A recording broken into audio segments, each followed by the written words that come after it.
me acompaña Lucy Córdoba. Lucy, una defensora de derechos humanos. Lucy, bienvenida.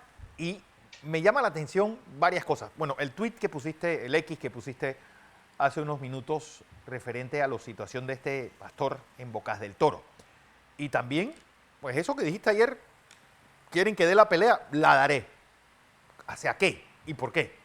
Bienvenida, como siempre. Gracias, Fernando, por la invitación a esta importante televisora. Bueno, sí, el hecho del pastor fue una investigación que llevó muchos meses, fue muy difícil, porque si bien es cierto, estamos contra el poder de una secta, de una iglesia, cuyos pastores sabían de las violaciones y hacían silencio. Y esto solamente inicia. Luego de esto, el día martes trataron de apelar para que quitaran los 6 años los 6 meses de prisión, pero gracias que fue negada. Dos magistrados contra una. Así es que se ganó esa primera batalla. Ok, porque si tú has hecho denuncias muy serias sobre, sobre todo este tema de violaciones y raptos de menores. Algo que todo el mundo pues habla y siempre da como que no, eso es parte de la leyenda urbana que hay. Realmente existe. Existe y tenemos la prueba de las alertas Amber. En menos de 2 meses ya tenemos 3 niñas desaparecidas. Siempre ha sucedido. Lo único que antes no se hacía visible. Claro. Dos, que lo que mi lucha es, mi consigna es que existen poderes con mucho poder, eh, tanto judicial, porque tienen el poder de tener abogados y mucho dinero, poder adquisitivo también para silenciar las víctimas. Entonces, esta es una lucha muy fuerte porque estamos contra grandes poderes, en donde buscan que nosotros, que somos activistas de derechos humanos, traten de desprestigiarnos, sobre todo lo que sucede en Bocas del Toro, donde algunas personas, miembros de algunas autoridades, porque no son todas, existen, tampoco quiero señalar una autoridad porque no es justo, existen personas muy buenas, fiscales muy efectivos, muy eficientes, tanto jueces, pero también existen fiscales que reciben las denuncias y no les dan seguimiento. Dice que este pastor es miembro de una familia poderosa del área. No, lo que pasa es que en Bocas del Toro todo está monopolizado. Mm. Es una familia grande, de hecho, él se presume, de acuerdo con declaraciones, que la hermana, sobrina también fueron víctimas. Este es un depredador sexual en potencia. Trabajó como taxista. Cuando estábamos en la investigación, yo pregunto a dónde está, porque él estuvo en el exterior y fue deportado de otro país por los mismos hechos. Entonces estamos ante un depredador sexual en potencia. Entonces, cuando me dicen que también eh, violó a sus familiares, tanto hermanas y demás, yo digo, esto es increíble. ¿A dónde está? Me dice, él está taxiando. ¿Cómo? Está taxiando. ¿Usted sabe cuántas víctimas tendrá que no nos hemos dado cuenta? Pero gracias a esta fiscal que llevó el caso, muy eficiente, es una mujer que luchó por esto y pues está ahorita mismo aprendido. Bueno, la pregunta es, pues, ¿cómo esto puede darse con tanta frecuencia? Sigue siendo la comarca Pasto de, es decir, territorio eh, de casa de todos estos charlatanes que abusar menores y hacer su fechoría.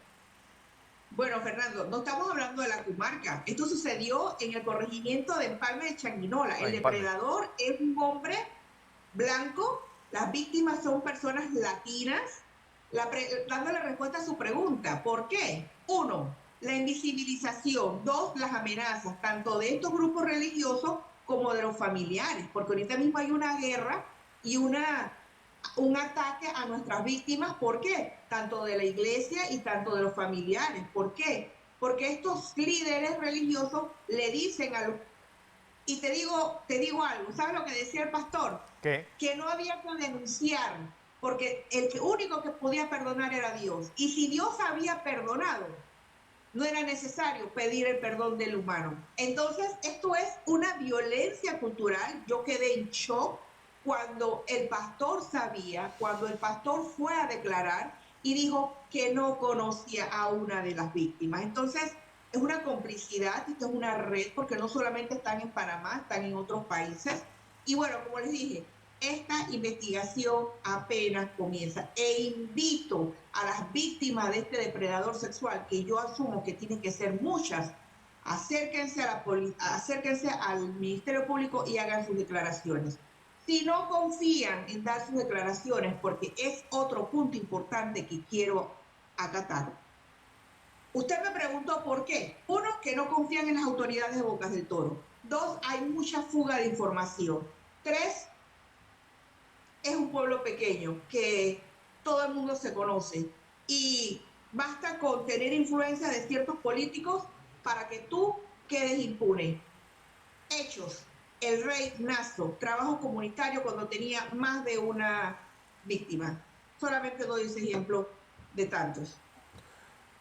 Ahora que existe el Ministerio de la Mujer, ¿has recibido apoyo o estas víctimas han recibido apoyo de parte de ya una entidad gubernamental del tamaño de un ministerio para casos como este?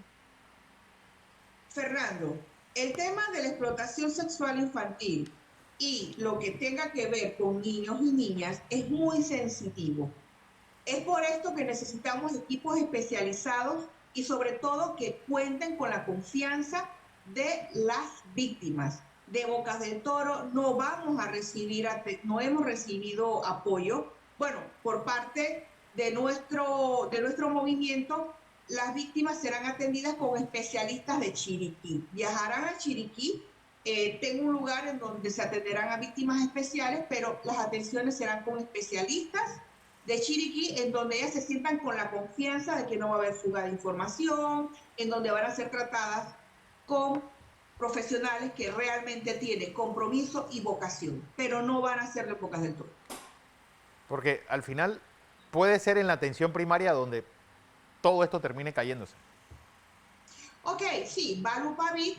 De hecho, una de las víctimas fue a UPAVID y yo puse la queja a un fiscal ahora con el rescate de la niña que estaba embarazada y fue abusada 2 veces. Yo le dije, yo no quiero que esta víctima sea atendida por el psicólogo tal, porque el psicólogo le dijo a la víctima, que lo tengo escrito, en donde dijo, ¿por qué tú lloras si muchas han sido violadas y siguen adelante? ¿Cómo un Sí, psicólogo sí, puede de ser semejante UPAVID le va a bestialidad. decir eso a una víctima?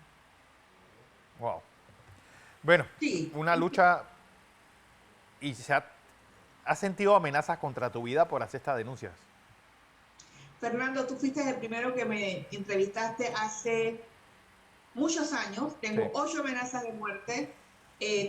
Soy muy perseguida en Bocas del Toro sobre todo. Y te digo que cuando el último rescate que se hizo, que fue la semana pasada, llegó un carro, me acercó a mi casa, yo estaba con otro periodista, puso su carro exactamente en la entrada de mi casa, con un poco de gente, y tuve que llamar a la policía para que lo quitaran de la entrada de mi casa porque me acorralaron, yo no podía salir, obvio que yo nunca salí de la casa, y la policía se encargó porque gracias a la Fiscalía de Panamá, cuento con orden de protección Bueno, a Lucy, nivel nacional. más que nada instarte a seguir con esta lucha y sabes que las puertas de aquí siempre estarán abiertas para esta cruzada.